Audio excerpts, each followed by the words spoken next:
Welcome to ASO Red, where I provide online businesses and expatriates with insights, news, and training on a broad range of business matters. My name is Sean. Let's jump in. Good day, everyone.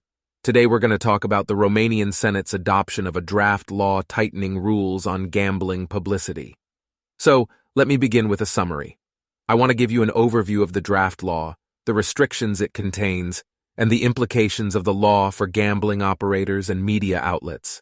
I'll start by giving some context about what is the draft law that the Romanian Senate adopted regarding gambling.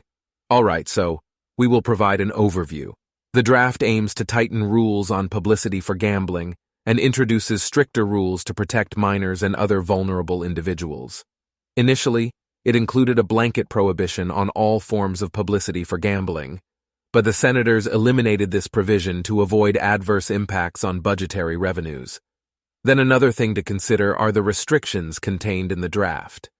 I'd like to highlight that the draft law restricts outdoor street advertisements for gambling, which cannot exceed 30 square meters and cannot promote prizes consisting of cash or goods. This takes us to, what are the restrictions on advertising for gambling on television?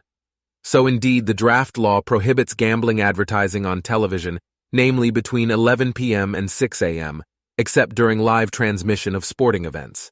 If permitted during live transmissions, the advertisement must be accompanied by the message, "Play responsibly," and the duration of an individual insert cannot exceed 10 seconds, with an aggregate maximum of 2 minutes during the relevant sporting event.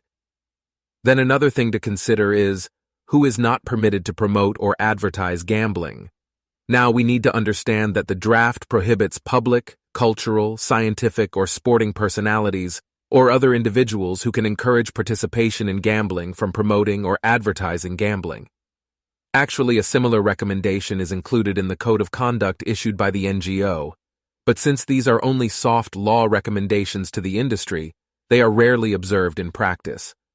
I'd like to mention is about what the adoption of the draft require from gambling operators and media outlets. Long story short, the adoption of the draft law will require gambling operators and media outlets to adopt a more socially responsible approach to gambling advertising. Okay, so finally, what is the role of the National Office for Gambling then? The National Office for Gambling will be tasked with identifying deviations from the new rules and enforcing sanctions for any breach. In conclusion, we can sum up that the Romanian Senate's draft law on gambling publicity introduces stricter rules to protect vulnerable individuals, while still allowing for gambling operators to promote their services. The restrictions outlined in the draft law strike a balance between the need to protect vulnerable individuals and the economic importance of the gambling industry. The adoption of this draft law will require gambling operators and media outlets to adopt a more socially responsible approach to advertising, and the National Office for Gambling will play a crucial role in enforcing the new rules. Overall, this is a positive step towards ensuring responsible gambling practices in Romania. Right, we're done here. Thank you for joining me today. If you have any questions or would like to learn more about how ASO Red can help you, please don't hesitate to get in touch. Thanks again for your time, and have a great day.